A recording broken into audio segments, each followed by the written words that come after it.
शिवाजी महाराजांची जयंती आज बदलापूर शहरात विविध उपक्रम राबवून साजरी करण्यात आली आहे। ठाणे जिल्हा काँग्रेस कमिटी अनुसूचित जाती आणि पर्यावरण विभागाच्या वतीने नागरिकांना मोफत सरबत वाटप करण्यात आलं। सर्वोदय नगर परिसरात हा कार्यक्रम पार पडला।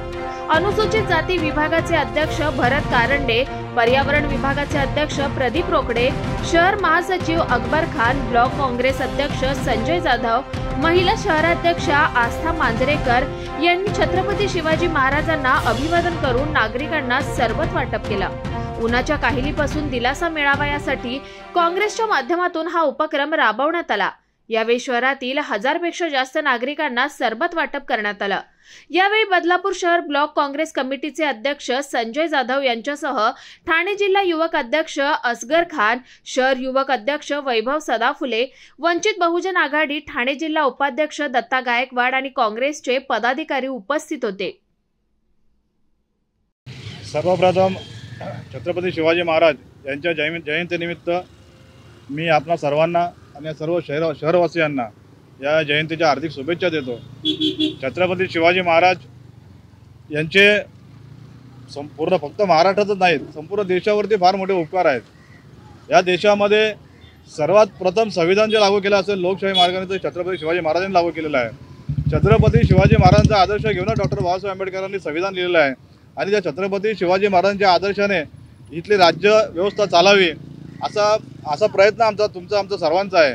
आणि छत्रपती शिवाजी महाराज यांच्या विचाराने हा देश आणि हा महाराष्ट्र चालावा यासाठी आपण सातत्याने त्यांचे विचार घराघरात पोहोचवण्यासाठी किंवा जनमानसात पोहोचवण्यासाठी अशा प्रकारचे जयंती उत्सव आपण साजरे करत असतो। त्यामुळे या देशातील ह्या महाराष्ट्रातील महिला आज सुरक्षित नाही आहेत। ठिकठिकाणी खून, मारामाऱ्या, दरोडे, बलात्कार अशा प्रकारच्या घटना होत आहेत। छत्रपती शिवाजी महाराजांच्या राज्यामध्ये सगळं आलबेल असताना छत्रपतींचे विचार या महाराष्ट्राला दिलेले असताना देखील अशा प्रकारच्या घटना ठिकाणी घडतात। त्यामुळे जनजागृती होणं अत्यंत महत्त्वाचं आहे। छत्रपती शिवाजी महाराज आणि डॉक्टर बाबासाहेब आंबेडकर यांचे विचार जनमानसात पोहोचणे अत्यंत आवश्यक आहे। त्यामुळे अशा प्रकारचे सार्वजनिक कार्यक्रम होणे गरजेचे आहे आणि त्या प्रबोधनातून पुन्हा एकदा शिवराज्य या ठिकाणी स्थापन व्हावं अशी आमची इच्छा आहे। त्यामुळे छत्रपती शिवाजी महाराज अशा प्रकारचे जे विचार आपण या ठिकाणी पोहोचण्यास शक्य झालो तरच या जयंतीला काहीतरी अर्थ जाईल, तरच छत्रपती शिवाजी राजांना ही खरी मानवंदना ठरेल।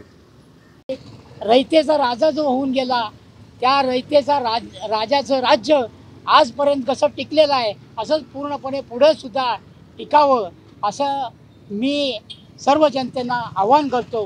आणि आजचा जो कार्यक्रम आमचा आहे सरबत वाटपाचा, हा नुसता सरबत नसून हा एक मेसेज आहे लोकांपर्यंत की आज आपण छत्रपती शिवाजी महाराजांचा जन्मोत्सव साजरा करतोय, त्या गोडधोडप्रमाणे व्हावा ही आमची काँग्रेस प्रेमींची इच्छा आहे। आज खरं म्हणजे तर या पिढीला राजांचा इतिहास सांगण्याची गरज आली, कारण सध्याची पिढी, युवा पिढी ही मोबाईल, व्हॉट्सअप, यूट्यूब याच्या माध्यमात याच्यावर घुसलेली आहे। त्यामुळे यांना पुस्तकातलं महाराजांचा इतिहास हा बिलकुल माहीत नाही। त्यामुळे आपल्या घरातून मी प्रत्येक पाल्याला विनंती करेन की प्रत्येक पाल्याला आपल्या पालकांनी प्रत्येक पाल्याला आपल्या घरातून महाराजांचा इतिहास सांगावा।